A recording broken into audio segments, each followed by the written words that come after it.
More base. Yes. Start. More base Perek Tes, page 19. So what's the story so far? David has established his government. That was the end of chapter 8. David has fought many, many wars, settled the country, maybe settled the whole of the area, which is the biblical areas of the land of Israel, stretching to the Euphrates in the northeast, to Syria in the northwest, Pelishtim in the southeast, Moab in the southwest, southeast, all the way around, Amalek, Edom, everyone. Okay? Then David establishes his government with Yoav in charge of the army, and this one is in charge of the finances, this is one is his secretary, and his son's doing this, and okay, that's the we learned in chapter. David. And David now is going to search out for remaining descendants of Shaul. That he can that he can look after and protect, because David had made a treaty, a pact with Jonathan that he would look after him and look after his descendants. Right. So now, let's see. So up till now, David's not been able to do it because they've been in the different territory. Now David's taken that. This could be a few years into it, right? So I don't know exactly why David waited till now to do it. David, Hachi yesh od asher notar lebeit Shaul. Is there hachi? And the ha is a question. Yesh, there is od more asher that notar is left lebeit Shaul for the family of Shaul. Is there anyone left of the family of Shaul? Ve'e'eseh imo chesed, that I can do kindness with him. But avur Yehoiason, because of Yehoiason. So if Yehoiason got a son, that would be perfect. And if he doesn't, so it's Yehoiason's nephews or cousins. That's also second best. Okay? Mm-hmm. Okay, that base is the next pasuk. Olebei Shaul, and of the family of Shaul, Eved, there was a servant, Ushma, and his name was Tziva. That was his name, one of Shaul's servants.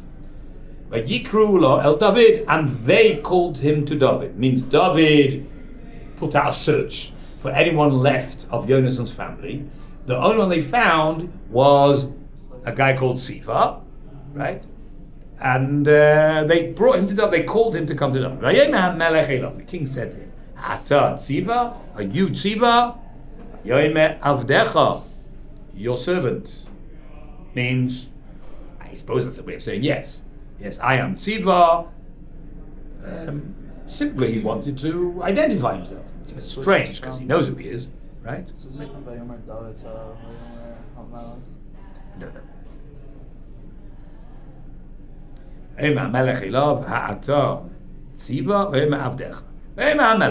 And the king said, "Ha'efes od ish lebeis David, lebeis Shaul." Now the word Efes is Efes. We say every day in Aleinu, Efes Zulato. Efes is 0. In modern Hebrew, the number 0 is Efes. But right? I didn't know they didn't have 0. Well, it's true. So it didn't mean a number in those days, but it meant 0. No. It meant nothing. Efes Zulato, and there is nothing besides God. Efes Zulato. Efes means nothing.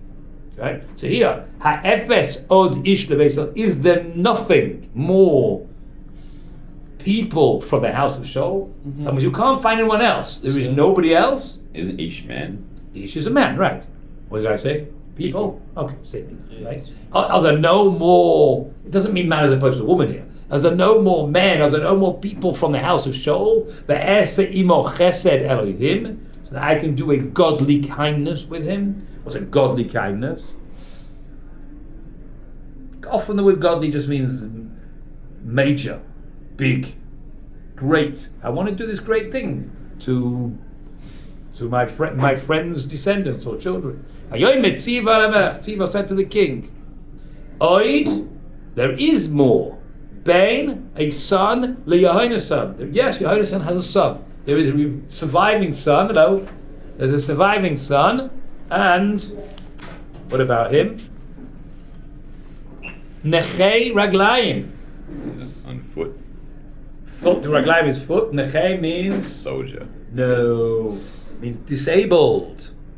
Remember we had the story. The disabled king. Why was he a disabled kid? Because Oh wait, when they were fleeing, he was drunk. right, when he was a 5-year-old, right, his nanny ran off with him when they heard about the defeat of the battle on the Hara Gilboa. That his father and his grandfather and his uncles have been killed by the Philistines. Yes, we saw this inside. Right, you remember because we said that Ishboishes was killed in his bed by Rechav and Baana. Remember they came and chopped off his head, and they came to David with his head, and David killed them for it. So in the middle of that story, it had in brackets. It doesn't have brackets in the text. The fact that there was one other surviving member of the family, and he wasn't really fit to be king because he was disabled. And therefore, that's probably why Rechav and Baana thought that if they kill Ishboishes, they're basically taken down any challenge against David, because only others aimed for the claim to the throne was not fit to be king in any case. Now this is the one member of the family who survives. Who is he? Vayomer lo HaMelech, and the king said, Eifoi hu, where is he? Where's he hiding? Vayomer tziva el HaMelech. Tziva said to the king, Hine hu, base, he's in the house of Machir ben Amiel, Belodavar. What's the name of a place? Is there such a place? Lodavar. Yeah, literally the word Lodavar means, it depends how you spell lo. Spell lo with an aleph, here it's spelled with a vav.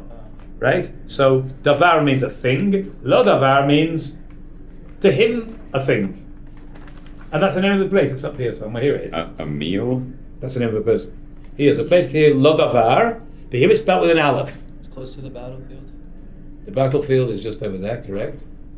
And that's where he's hiding. This is the tribe of God. We've got here Reuven, Gad, Manasseh. So it's on the Is border. he hiding for sure? Well, I don't know. The fact that David found Siva and didn't know about this guy sounds like he was hiding. It could be he was hiding because they were scared. They didn't know way David would. David knew of his treaty with Jonathan and his friendship. Maybe it wasn't well known, which is the reason why Rechav and Baana killed Ishboishes, and that's why he's in the house of this fellow in Lodavar. Okay. Ayavai Mephibosheth ben Yehona's son ben Shaul Eldavid. That was his name. His name was Mephibosheth, although we weren't told that was his name, but we were told of it beforehand in chapter 6, where he was mentioned the first time. So this is his name, Mephibosheth, not to be confused with Ishbosheth. Ishbosheth is Shaul's son. Mephibosheth is Jonathan's son. Mephibosheth. Where do we? Vayavai, Pasuk Vav. What does it translate to? Well, Mephi means from the mouth. Boshet is embarrassment. Wait, like we didn't do Busha. Pasuk Hay. Yeah. We didn't do Pasuk Hay? Yes, we did. Oh no, this one. Shaul HaMelech, the king Sorry. sent. Right, very good, thank you. Vayishlach HaMelech David, and King David sent, he sent messengers, Vayikochehu, and they took him, they took this child. He wasn't necessarily a kid anymore. He was 5 at the time that he became crippled. Ishbosheth reigned for 7.5 years before David moved to Yerushalayim. So it's at least 12.5 now. Since then, David conquered Yerushalayim and he fought against the Philistines, and then he wanted to build the base of Mikdash, and then he went on a whole campaign of conquering all the lands around Eretz Yisrael. This could have taken another 10 years. So this guy might be 25 as far as we know, right? We don't know. He's somewhere between the ages of 12 and 15, because David was king till 40 years. All right? Good, So we don't know. You'll see later on he's actually got a child by this. He's actually married by this time. Okay. So he is being brought, the Mephibosheth, from the house of Micha, the son, Machir, the son of Amiel, Milodavar, from Lodavar. Vayavai Mephibosheth, the son of Yehona's son, the son of Shaul, El David. Vayipal al Panov, and he fell on his face. Vayishtachu, and he prostrated himself. Vayishtachavot. Anachnu koirim umishtachavim. We say that in Aleinu as well. We bow down. He bowed down in front of David. Vayomer David Mephibosheth. That's called him his name. Vayomer hine avnecha, behold your servant. I accept your authority as king. Pasuk Zayin, page 19. Vayomer lo David, Al tira, don't be scared. So that word implies that Mephibosheth was scared. Yeah. Right? Why was he scared? Because he didn't know what David wanted from him. He didn't know what David was going to do. Yeah. So that would explain why we think that he was being hiding till now. Al tira, on the contrary, Ki asoi e'eseh imcha chesed, I will for sure do kindness with you. Ba'avur Yonasan avicha, because of Yonasan your father. V'hashevoisi lecha, and I will hashevoisi. Any suggestions? Hashevoisi. I will return, like Teshuvah. I will return to you as Kol Sedei Shaul avicha, all the fields of Shaul your father. So it would seem that David had taken them. David had taken for one of two reasons. Either because David was the king, and they belonged to the previous king, and there was no one else to claim them, or because he was the king, he was entitled to take it from the previous king, because they belonged to the royal estate. They're not Shaul's private property.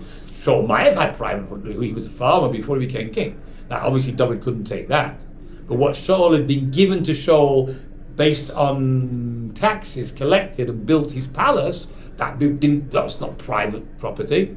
Okay, that belongs to the state. So that David may have taken, but then why would he give that to Siva? He needed that for himself. Okay. There's another possibility that David took this because he was the next of kin. Don't forget that David's wife is Shaul's daughter, correct? David's wife's called Michal. So if Shaul died and Shaul's sons died, and Shaul's remaining son called Ishbosheth died, he was killed. So it could be that the only remaining descendant was Michal, in which case she would take it, which when David took it. And now they found out that there's Mephibosheth. So Mephibosheth, so you're entitled to, I give it all back to you. Ishbosheth didn't have any children? I don't know. You'd have to assume that in order to say that, right? So I don't know. It doesn't say, right? And therefore, that could explain it. So again, there's two possibilities. Either he's talking about what David had taken from Shaul as king, okay? But that's a bit difficult, because if it was Shaul's, well, he was entitled to, he wasn't entitled to take it. If it was Shaul's because he was king, David would need it as king. But it might be what David took because he was the closest descendant of Shaul, being his son-in-law. But now that it was closer, he gave it to him, right? The problem with that is, that's not really a chesed.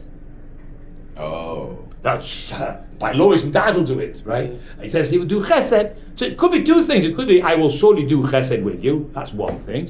And in addition, I will give back to you all the fields of your father. That's probably a way to read it. That's number two. And number three, v'ata tochal lechem al shulchani tamid. And you will eat bread, which means to eat food, on my table on a regular basis. He was inviting him to be part of his household, to eat regular meals in David's palace. Three things. A, I will do chesed. B, I will give you the fields, which are your property. And C, you will eat in my house.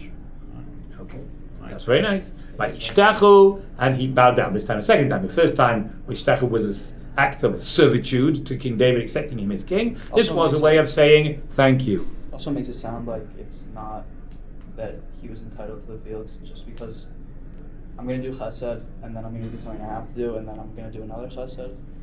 I am. Okay. I am. Vayishtachu, and he bowed down. Vayoyim, and he says, Me avdecha, what is your servant? Means, what have I done to deserve this amazing kindness on your part? Kifanisa, that you have turned towards. Panisa is like the word lifnot. In Hebrew means to turn, or Yisa Hashem panav elecha. Panav means to face someone. Why have you faced me, considered me, turned towards me? And now he calls himself Elakelev Hameis, to a dead dog, Asher Kamayni, like me. I don't really know why he's referring to himself like that, but he's saying, I'm a worthless, so why are you being so nice to me? Who am I? No, it doesn't have to answer, because he understands that he's doing it because he had a great relationship with his father and he wants to show his gratitude. The king now called to Siva, who was Na'ar Shaul, the lad of Shaul. That means he was Shaul's servant, as he was called beforehand. And he said to him, everything that belonged to Shaul, ulachol beisai, and to all his family. Now, Sati, I have given leben adonecha, to the son of your master. He's telling him this. Well, who's the son of his master? Who's his master? Before I'm referred to the master of Tziva was Shaul. Okay? And now the son of his master is Yonasan. But he can't give anything to the son of his master because the son of his master is dead. So you probably have to translate it as the grandson of your master. You were a slave that belonged to Shaul, and now you worked for his grandson, and now I'm giving anything to his grandson, who is the grandson of your master. Now, I think the reason why he's saying this is because he's informing him that he's also giving tziva to him.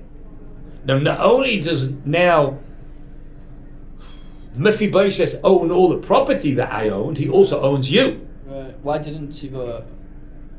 How did they get separated? Why did They weren't separated. No. Because he was hiding out and Tziva wasn't hiding out, right? But now he's telling, I want you to know that you actually technically belong to Mephibosheth. And you shall work for him. Now that's followed. Now I've informed you that everything that belonged to Shaul now belongs to him. You've got to work for him. You shall work the land. Asher, Ata, you, Ubanecha, and your sons. So now we know they had sons. Ve'avadecha, and your servants. So this was a servant who had his own servants. Ve'hevesa, and you shall. You see, it could be he was not acting as a servant of the land. He acted like a free man with his own property and everything else. And says, well, technically, since that's still alive, you should be working for him. Ve'hevesa, and you shall bring produce, means you're going to work on the land. Right? Lehavi is to bring, that's the word tevua. Tevua is produce because it's brought from the land. V'haya, and it shall be that which you produce, leben adonecha, to the son or grandson of your former master, which is Shaul. What will it be? Lechem, it will be food, v'achalo, so that he will eat it. U'Mephibosheth ben adonecha, and Mephibosheth, who is the son of your master or grandson of your master, Yochal tamid lechem al shulchani, should eat regularly bread on my table. So when it says beforehand that you're going to bring food from those fields, that there should be food for your master to eat, it would seem it doesn't mean literally to eat, because he doesn't need to eat that because he's going to eat on my table. It means that'll be an income, right? His regular income will be from the fields that you will work on his behalf. And what these fields produce will go into his account, and which will sustain his family. But on a regular basis, he will eat his meals in my house. Okay. Ulet Siva, Chamisha Asabanim. He had 15 sons. The Esrim Avodim, and 20 servants. And all of those 36 people are now going to work on the fields that belong now to Mephibosheth. Okay. Ulat Siva. And to Tziva. Tziva is this slave who belongs to Shaul, who now belongs to Mephibosheth. He had 15 sons and 20 slaves. Yeah. And all of them are going to work the land. It must have been a big piece of land. Got 36 people working the land for Mephibosheth with a big income. So Mephibosheth eating in David's palace is not because he's hungry. It's not because he's poor. He's got a big income from this piece of land. Respect. It's respect, right? Exactly. It's now a sign of respect. You eat and you eat special food there, right? The king's palace is not just cornflakes for breakfast. Vayomed Sivo el HaMelech. Like all that my master the king will command, Es Avdo his servant, Cain Ya'aseh Abdecha. So your servant shall do. Means I agree to do whatever you command. A bit strange, because obviously the king just commanded you, right? But he's saying, I understand what you're saying, and I will do. He's also calling himself David's servant as well. Yeah. Well, that's because everybody who comes to his David's servant. Mephibosheth ochel al shulchani ke'achad mibnei HaMelech. Now this is a difficult pasuk. Let's translate the word. And Mephibosheth eats on my table like one of the sons of the king. Why is that so hard to Now, understand? it's easy to translate. The question is, what's he trying to say?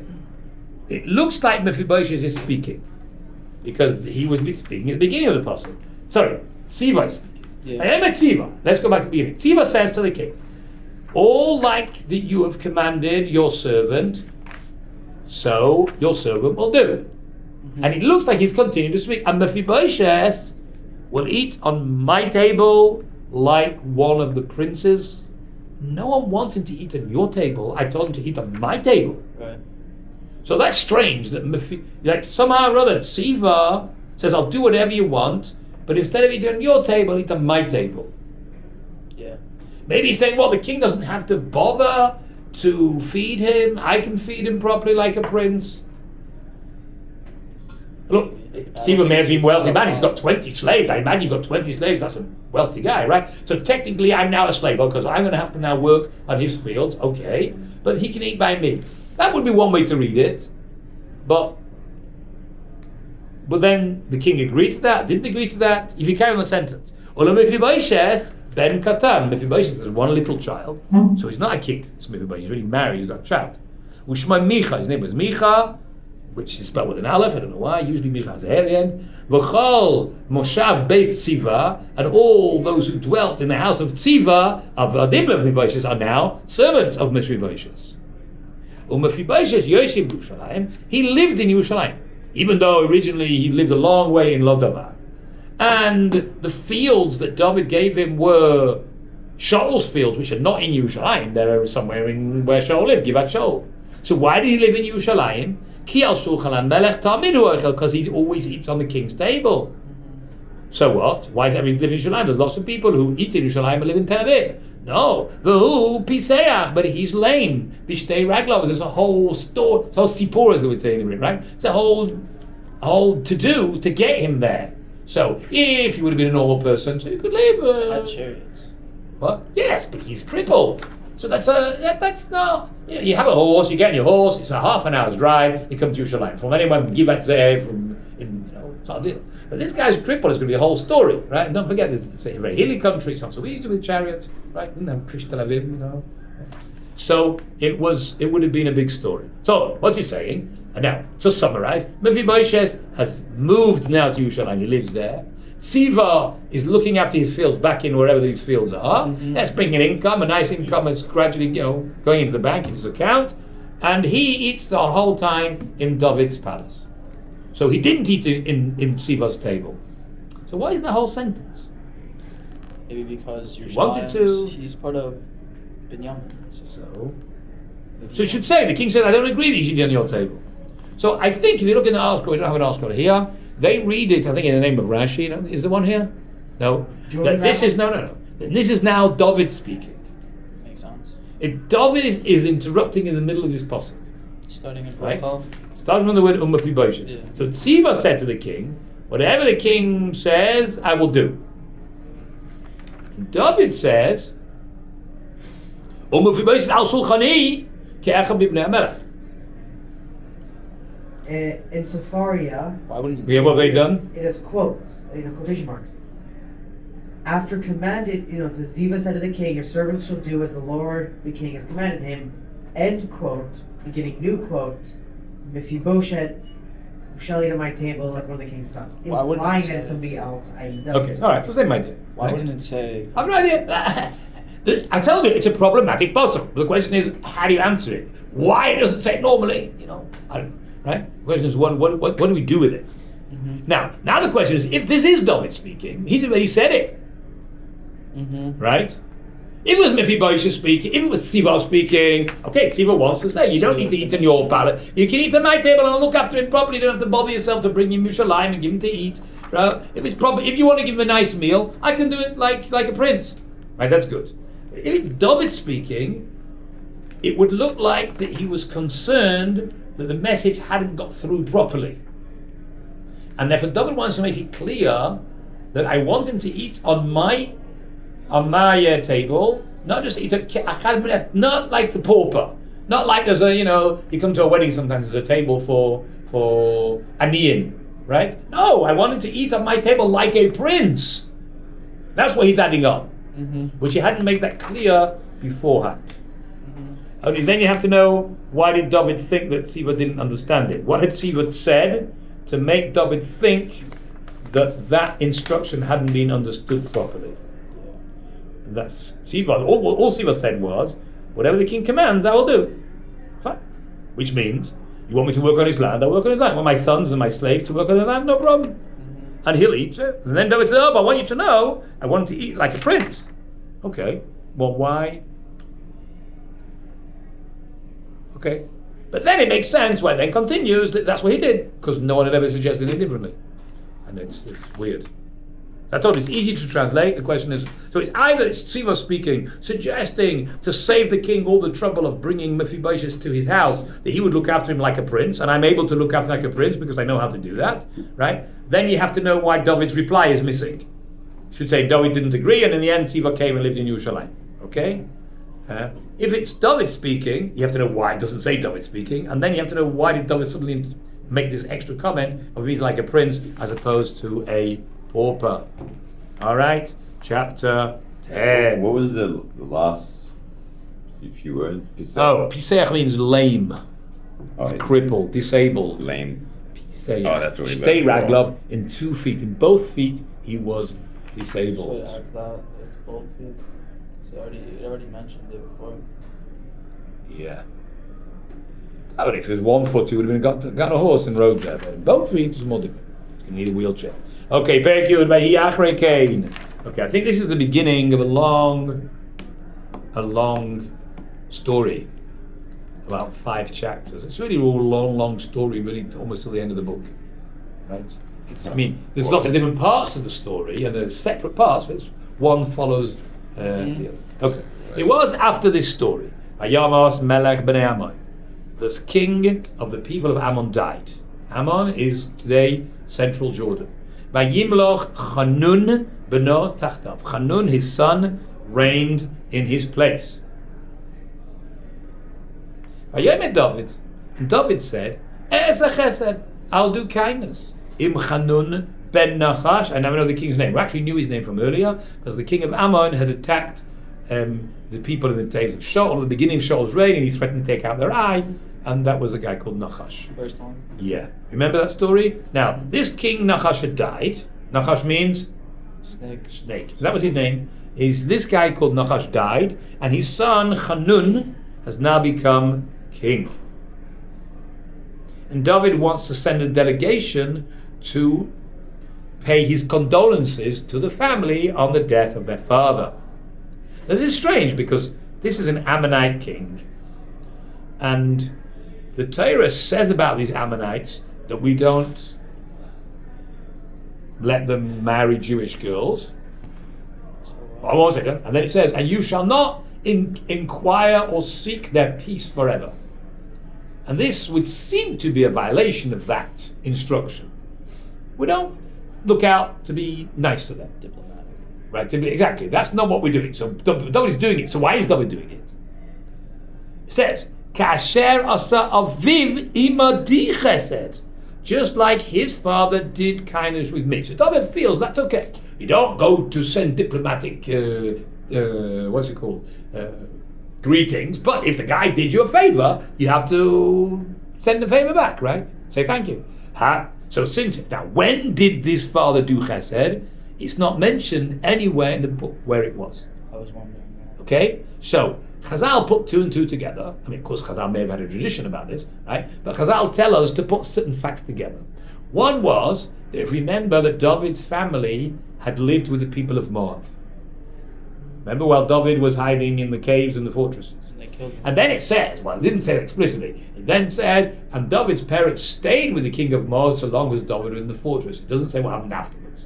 Mm-hmm. Then we have a piece that says that David killed the people of Moab. Remember, he measured them and he killed 2/3 of them. It doesn't say why. Why this genocide of the people of Moab?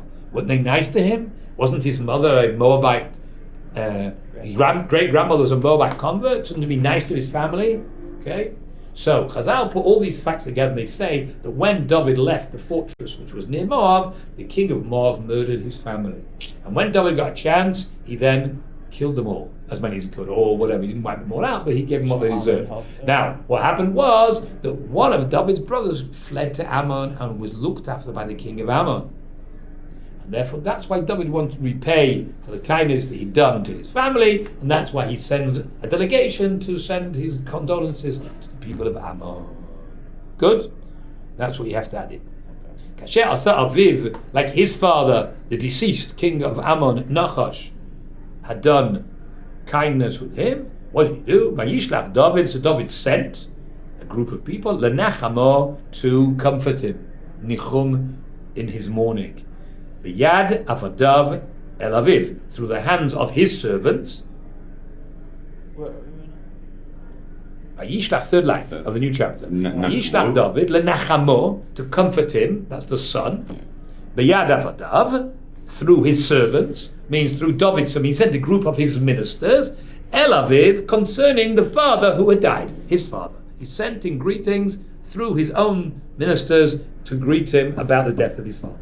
Vayavo Avdei David, and the servants of David came, Eres B'nai Ammon, to the land of the people of Ammon, where they'd been sent on this diplomatic delegation. Even if that story is true, how is this still not a violation of... Maybe it is. Maybe it was wrong.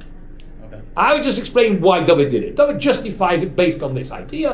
Maybe David thought it's okay, maybe it's okay. I don't know. I don't know into the halachic details, but that explains the discussion. Okay. But don't forget, this guy was a nasty guy, this Nachash. Yeah. Because he had threatened to gouge out the eyes of all the people in Yabesh Gilead. Only Shaul came to their rescue. Okay? But that's why you really have to justify doing this. He's not a nice fellow. And maybe his son is, I have no idea. But he's paying his respect because he's not nice, but he did something good.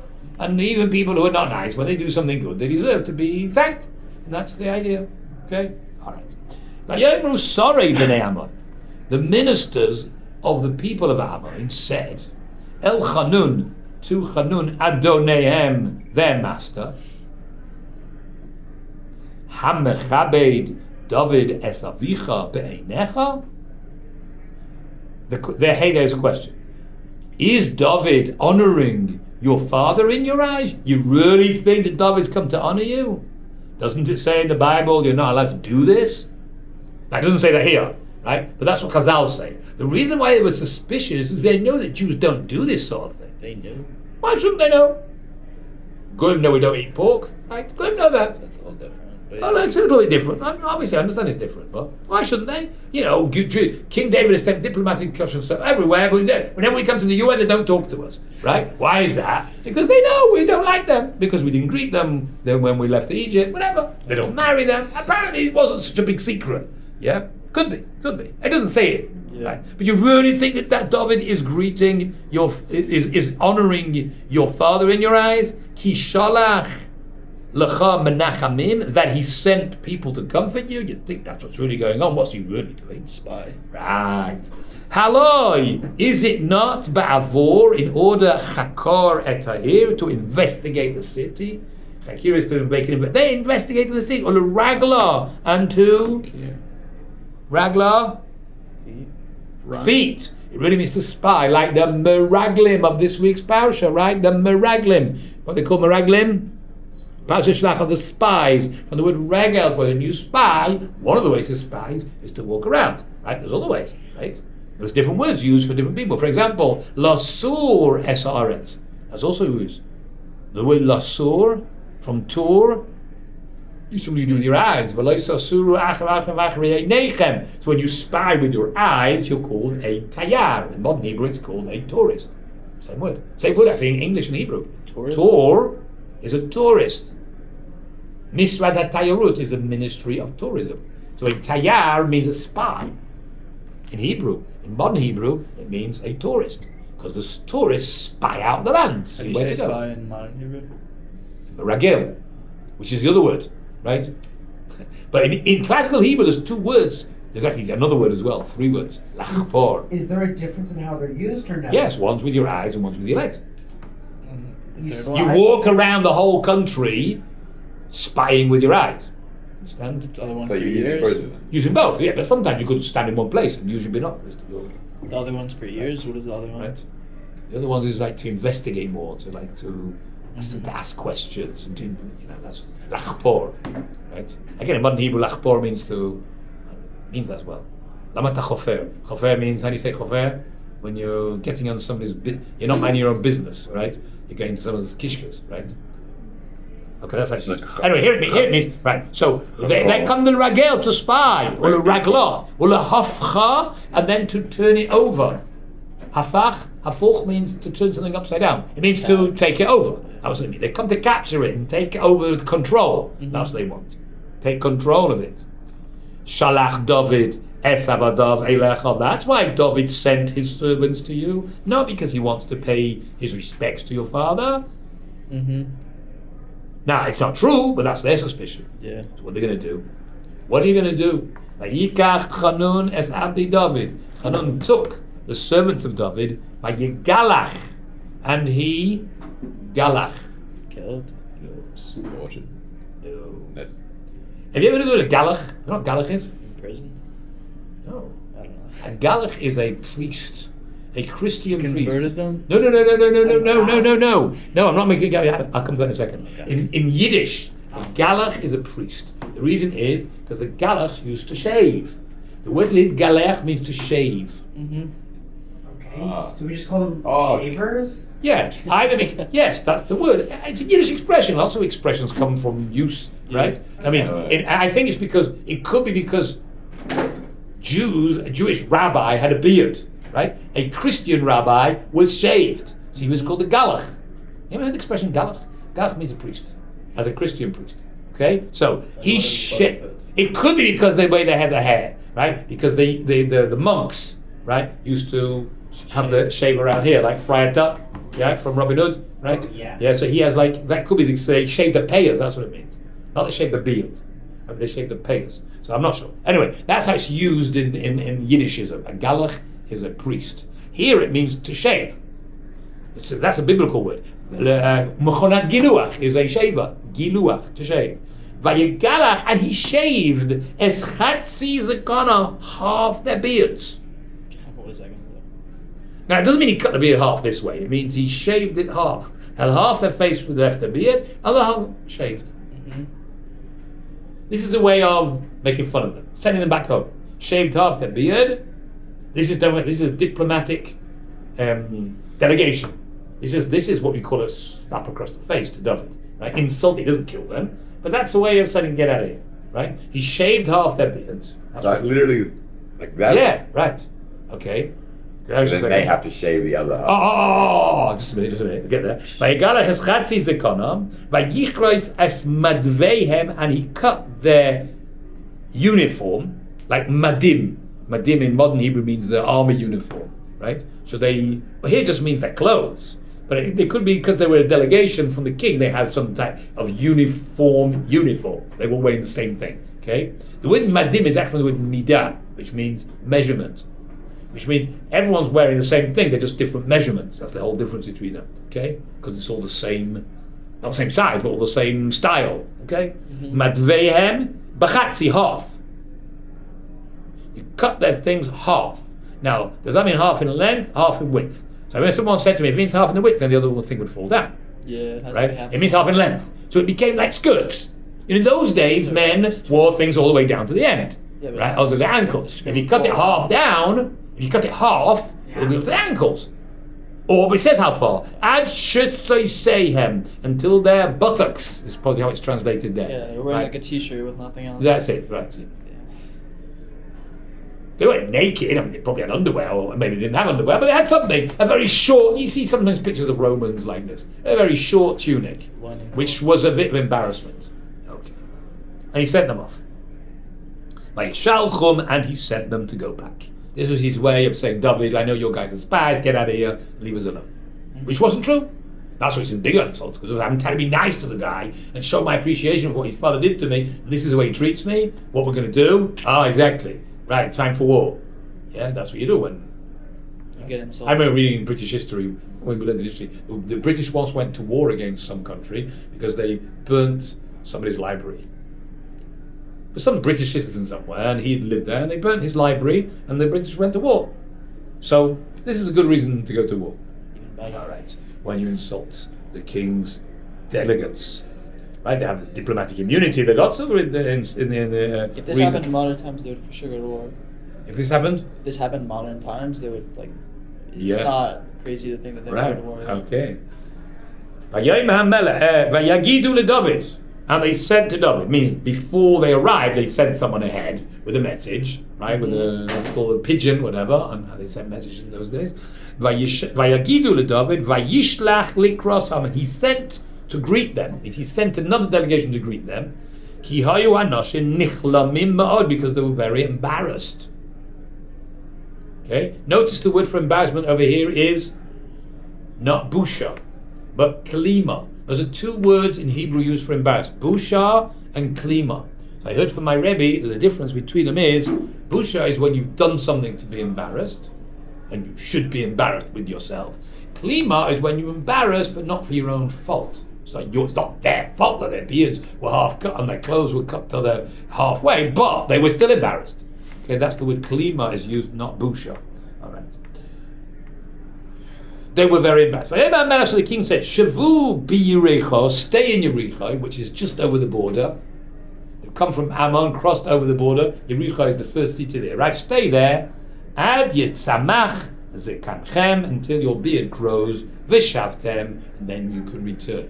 So the clothes wasn't a problem for David to provide them with clothes, and they would be dressed nicely. But he can't make their beards grow. So Dylan had a great solution, which is shave the other half. I imagine that in those days it would probably be more embarrassing to walk in Yerushalayim looking like a girl, right, when everybody had a beard.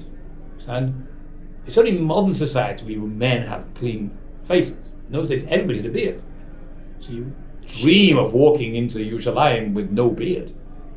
Shave and wait. So therefore, what do you say? Shave and then wait. Oh, so they need to do that. If you can wait for it to grow, just wait till it grows. Yeah. I mean, okay, so then you'll cut it a bit shorter. That's it, all right. Get it? That's what I think is the reason why David doesn't just tell them to use your solution of shaving the other half. And the king of Ammon also knows that. Now, I mentioned once, the first one to introduce shaving amongst his soldiers was Alexander the Great. Because it was easier to get hold of your enemy if you can pull his beard.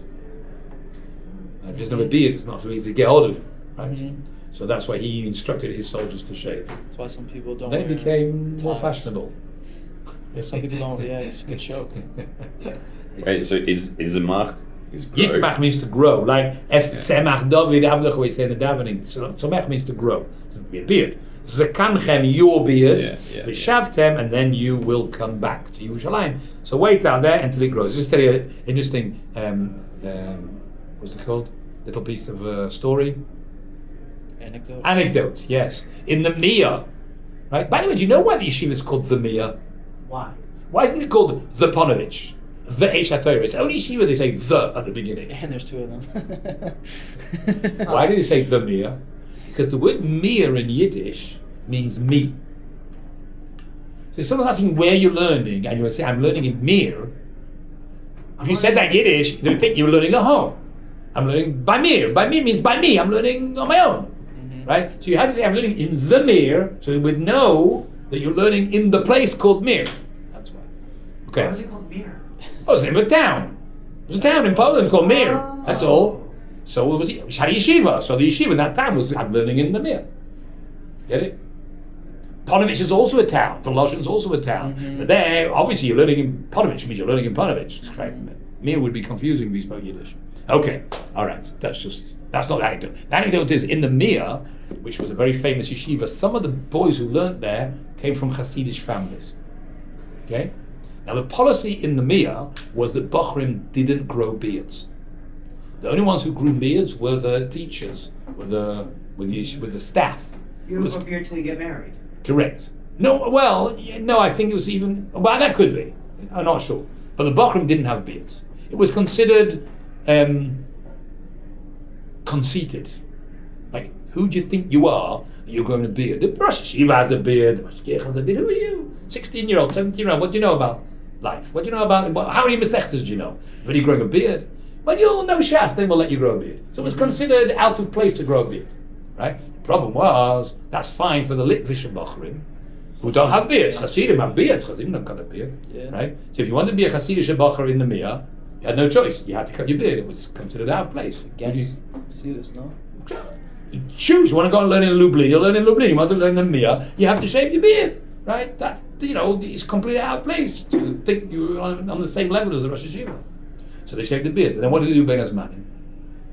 How'd you go home? You go home to Krakow with no beard. What, they think you were shagged? Without beard? A girl? What is it without beard? What are you? So they used to they wouldn't come home like the first week of Ben Azmanim. It would take time for the beard to grow a bit, and then it was clear that I still have a beard. Don't worry, I'm still from. I've still got a beard. They're not allowed to shave at all, so even that's like... Yeah, but still, okay, but yeah. it doesn't grow so much. The food they give there in Lithuania is not so good. It doesn't grow so much. Okay, that's why. Let's continue. Vayiru b'nei Ammon, and the people of b'nei Ammon saw ki nivashu b'David, that they were. The word nivashu really means to be foul odor. The stuff that the police don't squirt at Haredi demonstrations anymore, what's called boash, skunk spray. Oh. It's now become illegal in Israel, even in Haredi demonstrations to use. And so they don't use it anymore. They used to use it, and now they stopped doing it because the courts banned it. Now they just use the water cannons. It was that bad. Oh, it's awful. It wasn't. If it would just damage the people at the demonstration, they wouldn't have bothered. But it makes the air smell for days. In the whole area. Yes, my mother-in-law had it once. It's awful. And if the guy who has it comes on your bus, the bus then stinks. Even if he's got off the bus. I went on a bus, but somebody had been on that, who'd been at a demonstration, and it's awful. It's so powerful.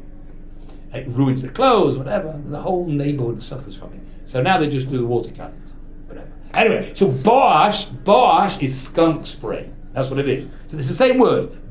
So the Ammonites knew that they were in David's crossfire, right? They knew that they were in trouble, that David was really, really upset with them. That's what it means. Ki nivashu b'David, that they had now become a foul odor in David's eyes. And David was going to come revenge. Yishtachu b'nei Ammon. So the b'nei Ammonites sent a message, Yiskaru, and they hired, socher is to hire, mercenaries to help them. They knew they couldn't fight David on their own. And they knew Yiskaru, you got that word? Yiskaru, they hired to pay money. Like the Sachar, right? You get Sachar in Olam Haba, Yiskaru, they hired. Et Aram, Beit Ruchov, that's one of the, we told you there's many areas in Aram. This is Aram called Beit Ruchov. Et Aram Tzova, also Aram Tzova, which is interesting, I thought they were under David's control. Esrim, Elef, Ragli, 20,000 foot soldiers to come and help them against the inevitable revenge of David HaMelech. There's Melech Ma'acha, and also the king Ma'acha. That's also interesting because Ma'acha was David's father-in-law. He was the king of Geshur. Okay, but apparently you couldn't provide mercenaries. Elef, Ish, business is business. Right?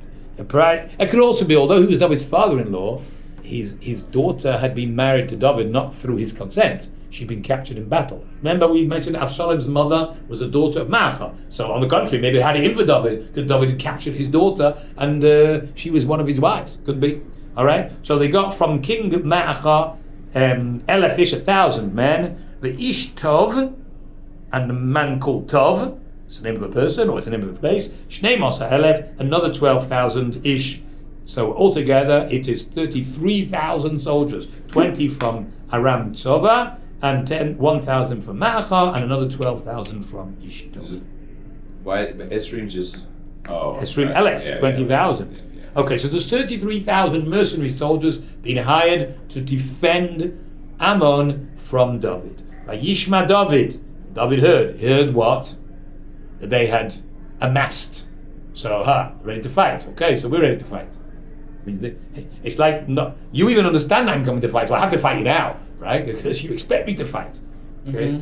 Yishlach es Yoav, and he sent Yoav, who was the head of the army, V'eskol hatzava hagiborim, and all the army, the mighty army. So it sounds like he didn't sell the whole army, but the mighty ones, right? The paratroopers he sent to attack Moab to defend the honor of the Jews. Yetzu b'nei Ammon And I think we'll stop there because there's a whole battle that's the rest of the chapter. Okay? Okay? Good.